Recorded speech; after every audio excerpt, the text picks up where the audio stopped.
5 ওয়াক্ত নামাজের মধ্যে কোন কোন সূরাটা পড়া সুন্নাহ অনুযায়ী? আর তৃতীয় প্রশ্ন হচ্ছে যে কি নামাজের সেজদা থেকে ওঠার সময় যদি আল্লাহু আকবার বলতে ভুলে গেলে এক্ষেত্রে কি নামাজ কি ভেঙে যাবে না সাজদা দিতে হবে, কি করতে হবে? 5 ওয়াক্তের সালাতে কোন কোন সালাতে কোন কোন সূরা পড়বেন এরকম কোন কোন ওয়াক্তে কি নির্দেশনা আছে?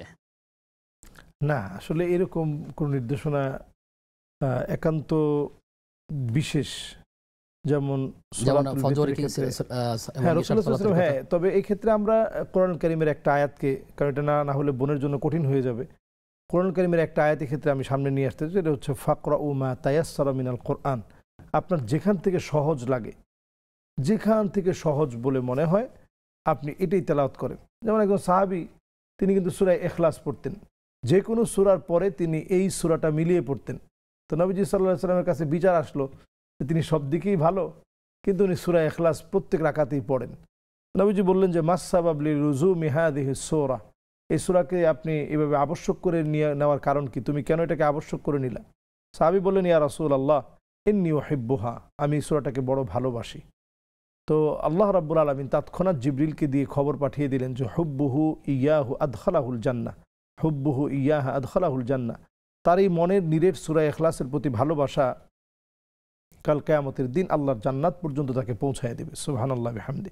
তো এই দৃষ্টিকোণ থেকে বোঝা যায় যে ফাকরাউ মা তায়াসসারা মিনাল কোরআনিল কারীম, ফাকরাউ মা তায়াসসারা মিনাল কোরআন, কোরআনুল কারীমের যেখান থেকে আপনার সহজ বলে মনে হয় এই সহজ জায়গাগুলো আপনি পড়বেন, যেটা আপনার মুখস্থ আছে। যদি শুধু সূরা ইখলাসও মুখস্থ থাকে, এটা দিয়ে যদি আপনি 5 ওয়াক্ত নামাজ যেখানে সূরা মিলাতে হয় ওইখানে মিলিয়ে মিলিয়ে যদি প্রত্যেক রাকাতেও পড়েন, এতে করে নামাজে কোনো অসুবিধা হবে না। জি জি ইনশাআল্লাহ। আর এমনিতে ফজরের নামাজের মসজিদে যারা নামাজ পড়ে পুরুষরা, সেখানে লম্বা তেলাওয়াত কমপক্ষে 40 আয়াত কিংবা এরকম দীর্ঘ সূরা, বা শুক্রবার সকালে এই বিষয়ে কোনো নির্দেশনা কি আছে? হ্যাঁ, যদি লম্বা তেলাওয়াত, ফজরে তো একটু লম্বা তেলাওয়াত আমরা করি, কারণ নবীজি এটা পছন্দ করতেন, ফজরে লম্বা লম্বা তেলাওয়াতটা পছন্দ করতেন। এবং সূরা আলা নবীজি সাল্লাল্লাহু আলাইহি ওয়াসাল্লাম জুমার দিন পড়তেন। তো এটা বিশেষ বিশেষ বিভিন্ন রয়েছে, কখনো কোনো সূরা গাশিয়া পড়তেন, এই জাতীয় বিভিন্ন হাদিসের মধ্যে বর্ণনাগুলো এসেছে।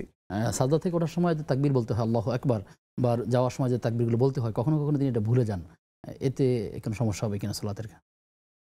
হ্যাঁ, যদি ভুলে যান, উনি উঠে গেছেন, আল্লাহু আকবার হয়তো নুতকান উনি বলেন নাই, না বলে ওনার উঠার পরে মনে হয়েছে, উঠে পড়েছেন তখন মনে হয়েছে, তখন আল্লাহু আকবার বলে ফেলেছে, এতে করে আলহামদুলিল্লাহ কোনো আর অসুবিধা নেই।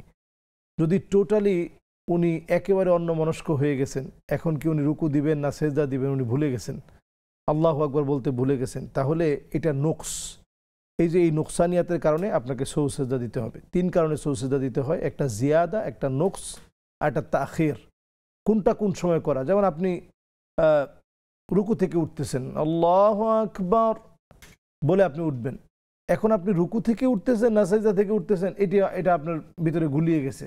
এখন কি সামি আল্লাহু লিমান হামিদা বলবো না আল্লাহু আকবার বলবো, এটা বলতে আপনি খানিকটা সময় বিলম্ব করছেন, ভাবতে ভাবতে যে আমি কি রুকুতে ছিলাম না সেজদায় ছিলাম, মানে নামাজে আপনার কোনো মনোযোগ নেই। এই অবস্থায় আপনার এই তাখিরের কারণে আপনাকে সাজদাতুস সুহু দিতে হবে নামাজকে সহি করার জন্য। এটাকে বলা হয় জিয়াদা, নুকস এবং তাখির। বাড়িয়ে ফেললে যেভাবে সাজদাতুস সুহু দিতে হয়, আবার কমিয়ে ফেললে যেভাবে সাজদাতুস সুহু দিতে হয়, তাখিরের কারণে, এই যে আপনি ডিসিশন নিতে এখন সময় নেওয়া, এই তাখিরের কারণে আপনাকে সেজদায় সুহু দিতে হবে।